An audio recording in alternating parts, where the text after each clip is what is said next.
All right, y'all, this is how to pass your gestational diabetes test, part 2.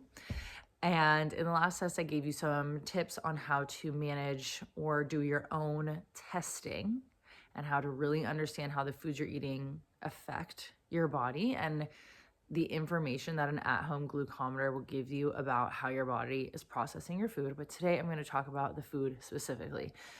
This is going to be really good information if you are in the very beginning of your pregnancy, because I can't tell you how many people come to me, not too late, but it's late enough where they're stressing out a little bit. So if you can manage your nutrition in pregnancy starting in your first trimester, you're going to be good to go for the rest of your pregnancy. There's no secret sauce to managing blood sugar in pregnancy except for a low carb, high protein diet. Okay. So does this mean you can't have any sugar, you can't have any sweets, you can't have any treats, you can't indulge? No, but it does mean that you have to be really intentional about those choices and treat pregnancy as something you are trying to have the absolute best outcome for you and your baby. And optimizing your nutrition is going to get you there. Nutrition is so unbelievably important in pregnancy and then transfers into the postpartum, that changing your diet and lifestyle pre-conception is ideal, but early first trimester is going to give you your best bet. So what does that mean? Okay. It's not a Mediterranean diet. It's not a low-fat diet. It is simply just maximizing protein. So the way that I talk about this with all of my clients is protein-centered. So if this is my plate, I want protein to be the biggest portion out of all of my things. I'm not saying you need to eliminate anything per se, but I want you to get full on protein first, and then everything else on your plate, you love it, you like it, it makes you feel good, you know it's healthy, enjoy it. But protein centered is the goal. Every single meal you eat, including snacks, should have some sort of protein. Now, of course, that doesn't have to happen every single day. If you want to grab a bar or some nuts or some fruit, like that's fine. But the way that I think about my nutrition is, am I hitting my protein for every single meal, including snacks? So for my snacks, I have a yogurt or a meat stick or eggs, something like that, where I know I'm continually adding to my protein like number for the day. At an absolute bare minimum, pregnant women should be hitting 100 grams of protein per day. If tracking macros is not in the cards for you, that's okay. Eating protein centered is going to help you get there. I can't stress it enough. The other thing I want to stress that is super important for optimizing nutrition is minimizing processed carbohydrates. Yes, that includes bread.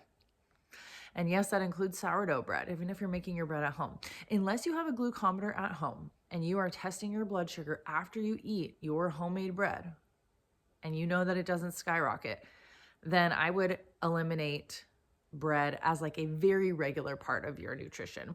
Once a week, 2 times a week, fine. But if you're having processed carbohydrates every single day, pasta, buns, bread, I don't even know all the things because I don't eat those. Those are not a part of my life currently. So minimizing processed carbohydrates is going to make a huge difference. Now, we still need carbohydrates, especially in pregnancy when you're hungry, and then especially in postpartum when you are super hungry, when you're breastfeeding a baby.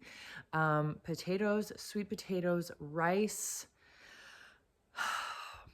Again, I don't have a lot of variety in my diet because I've got it pretty dialed, but whole food based foods are going to be your best bet. Again, I still recommend getting a glucometer and testing after you eat any carbohydrate, because in pregnancy you are much more sensitive. So rice might not normally spike my blood sugar when I'm not pregnant, but if I'm pregnant, I might have a blood sugar spike, and I would have no idea if I didn't test my blood sugar. So it's such a good resource to have. Like, they're really cheap to buy at the store or on Amazon. But minimizing processed carbohydrates and having a protein-centered meal is going to almost guarantee set you up for success, unless you truly do have gestational diabetes. But likely that is very manageable with nutrition. The last thing is, hopefully this is obvious, minimizing processed sugar, soda, sweets, candy, junk food, basically. Now, I love sugar. I don't not eat sugar. I enjoy sweets every now and then. They're not a big part of my life, but I eat a ton of fruit. I know that's not what most people think of as like a treat. I don't really think of it as a treat either, but yes, fruit has sugar. I do eat plenty of fruit, and I don't really think about that. It doesn't like affect me in terms of like, oh my gosh, I'm eating so much sugar. No, the sugar that I manage is processed sugar. I think we all have an idea of what that is.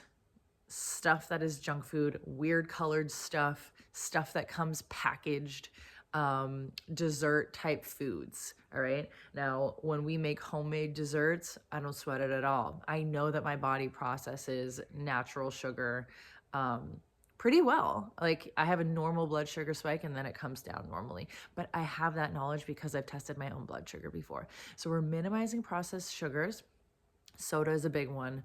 And just like going, when you get your cup of coffee and you get a pastry, things like that. We're just being really mindful of those extra add-ons in pregnancy. I hear a lot, we've all heard it a lot. In pregnancy, you have all these cravings, and I just indulged because why not? I'm pregnant. It's not really the time for that. So if you are ready to dial it in and optimize your nutrition and absolutely pass your gestational diabetes test, follow those nutrition tips.